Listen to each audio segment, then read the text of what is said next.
my class doesn't start until all the coats are lined up, the boots are where they belong, and the cubbies are clean. And every single morning from the day one, that's how we do school.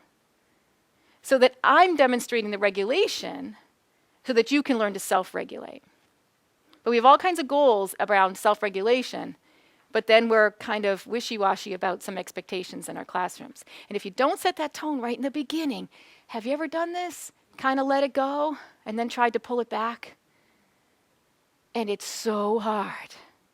You may think you're coming out of the gate being like, "Arr," but guess what? The most difficult kid needs the most limits.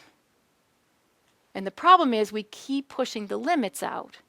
And the wall keeps going out and keeps going out and keeps going out. So that kid keeps pushing and pushing and pushing until finally somebody says, this is the limit. Yes, your boots have to be lined up. That's the way we do things in this room.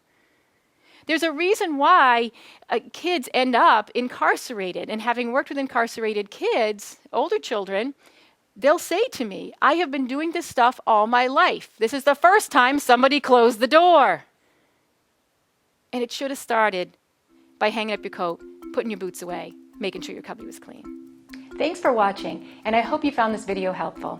If you did, make sure to like and subscribe so you never miss another video.